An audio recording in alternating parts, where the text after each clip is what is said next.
Hey, what's up? Jimmy here from Infinite Aquarium. If you follow us on Facebook or if you watch any of our videos, you know that I'm super into the carnivorous plants that we carry.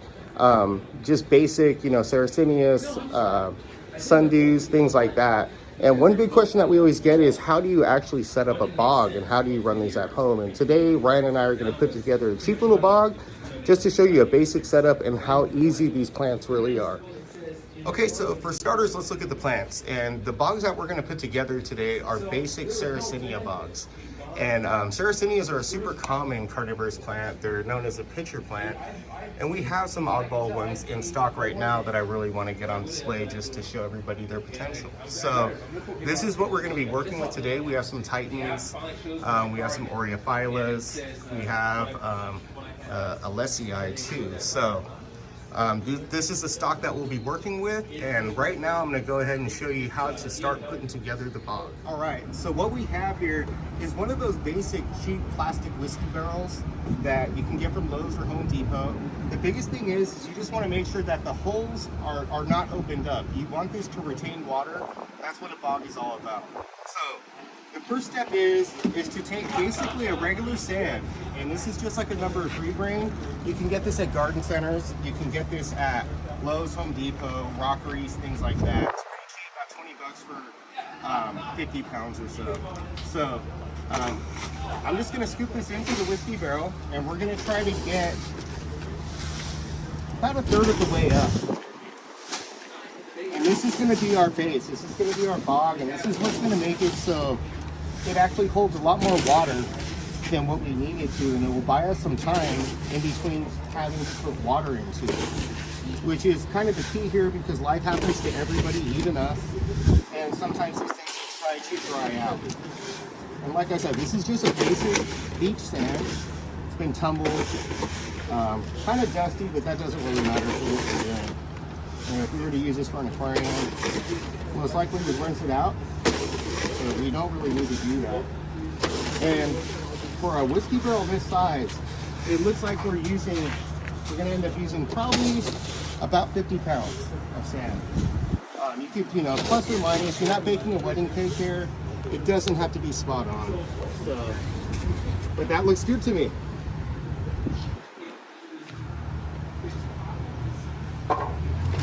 What you want to do with the pot is once you have sand into it, go ahead and pre-flood the sand because it may take a little bit for the water to go through the actual bog material. So sand is heavy, so this isn't that big of a deal. This is essentially going to be your reservoir.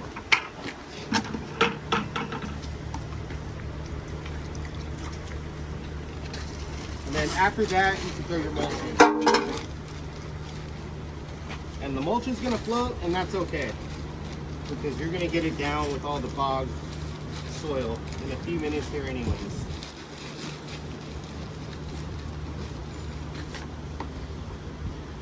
I want to make it a little bit of a soup.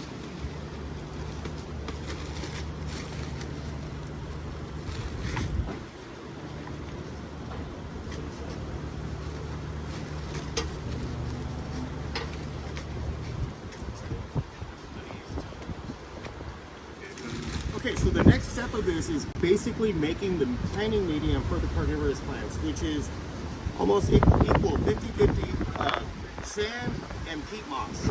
So what I'm going to do is I'm going to bring my sand up. You can mix this however you see fit. But I'm going to put it into my wheelbarrow right here. And that's about 50 pounds right there. Right, and you just kind of, you spread it out to what you want. And I can't stress this enough. Wear gloves when working with peat moss. This stuff can be pretty gnarly.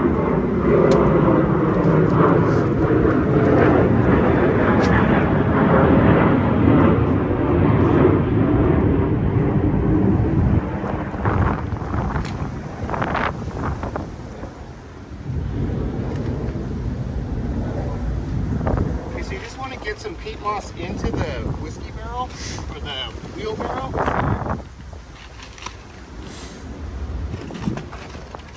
Then you want to mix some water with it. Right, and the peat moss is going to float for a little bit.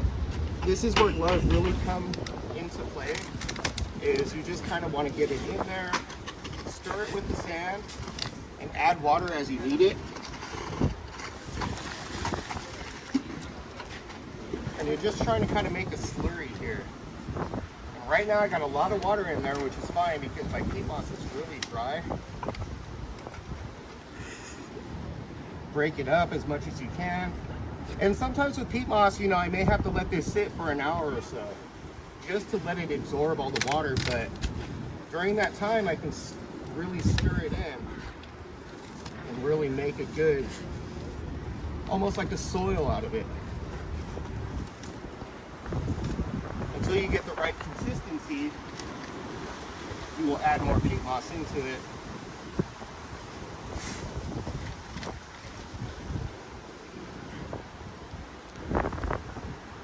And like I said, that was 5 gallons of water and about 50 pounds of sand. So just keep kind of rolling it around.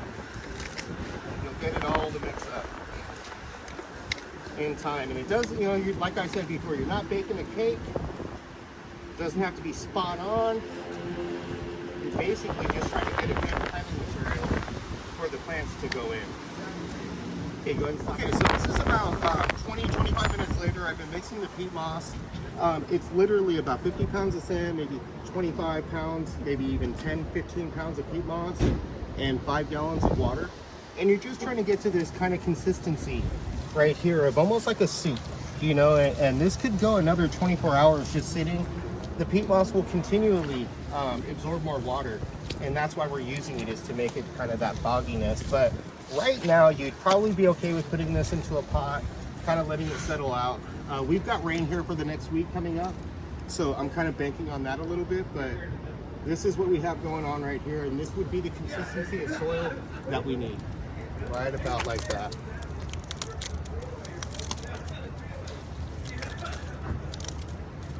Okay, so now we have our medium, our soil medium, and we're gonna go ahead and start loading up the bog. And like I said, this could have probably sat another, you know, day or so, but I think you'll be okay using it. And you're just gonna kind of cake it into here. And, you know, just like you're planting any other plant.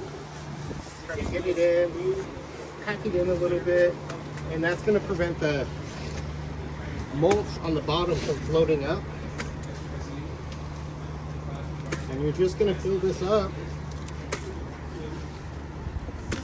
until the level you want. Now I wouldn't go much above the edge of it, just because this is going to have a capillary effect, and this is going to end up being kind of full of water. Because you use it.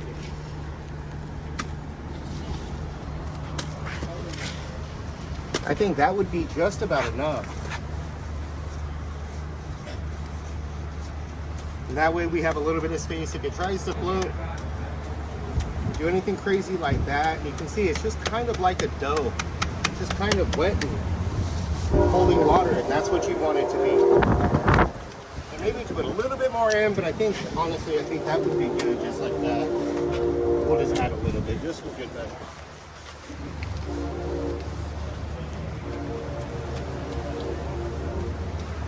All right, so we have the soil in. Okay, so with the magic of baking videos, we're on 24 hours later. The bogs have settled out.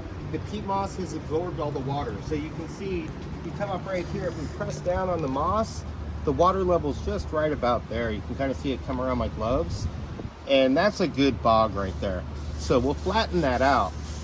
And the plants that we have chosen to put into this specific container are a Oreophylla, which is a nice, maybe 2-foot tall pitcher. And we're gonna place it right here. So it's gonna get about the height that it is right now while it's in the pot, but when it's full grown, it'll be up to about here. And then we have a sundew right here. This is the dreamsicle. It kind of gets orange with, of course, the dewy edges. We're gonna put that right there in hopes that we get some color right here, a little bit of different texture. We have a red Sarracenia right here. This is the Alesii. Very, very pretty burgundy red color. You can see it's got its flower right now. We'll go ahead and let that one sit kind of front and center right here. And then this guy, even though it looks really small right now, this is the Titan. And the Titans will end up getting pitchers about 4 feet tall. So we're gonna anchor out both of our bogs with Titans. And it should be a really, really nice display. Okay. Okay, so the easiest way of getting these guys out of the pots, almost just like any other plant, is just to kind of squeeze it and spin it. And usually what I do is I'll just flip it upside down, and there you go, we are out. Now you don't necessarily need all that mulch because we have mulch on the bottom here. That's just to help it wick water from the holding areas where it's sitting in water. We can clean that mulch up later. I'm big on just using my hands, and basically all I'm going to try to do is make a hole for this plant. You know, and just kind of get your fingers in there, make it circular. If you can see, I'm about down into my wrist. You just kind of drop it in, right? And all this is wet and damp, and you want to try to make sure that rhizome's right above where the water line will be.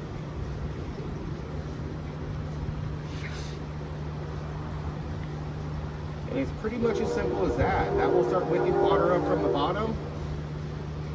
And in a few weeks, we should start getting pictures coming up because it's in the sunlight. It's a nice warm area right here. And for the sundew, the same type of thing. Even though this plant's a little bit different, still basically grows exactly the same. We'll get this guy right up in here. Place it in like that. You know, some people keep the tags so they know which ones they have. For me, I like the garden to be a little bit cleaner looking, so I usually get rid of all the tags. And it's pretty simple, pretty straightforward like that. Okay, so these are our finished products. We did dueling carnivorous bogs, and you can see, I'm gonna back up, I know my shadow's in there. You can see what they kind of are gonna look like. And as the season goes on, I'll definitely post updates. But you can definitely see we left ourselves space to add new plants in as we get them, different colors. It's a very, very simple project, easy project, and very easy to maintain. Okay, so in conclusion, bogs are rad. I hope we kind of showed you an easy way to set these guys up. If you have livestock or anything like that, they make great pest fly control, things like that, as long as they're not going to be predated on by like the farm animals or whatnot. But these little plants are amazing. You know, and if you're interested, go ahead and come over to the shop. We're 3194 De La Cruz Boulevard in Santa Clara. Suite 13, we're in the back of the parking lot. We'd be more than happy to kind of walk you through and then even show you the bogs that we have running right now. And for the rest of the summer and every summer, we have bog plants ready to go. I hope you guys learned a lot. I hope this was informative, and forgive me, this was my first video going up, and I hope they get better from here, but I don't think it's that bad. We look forward to doing more videos. Thanks. Bye.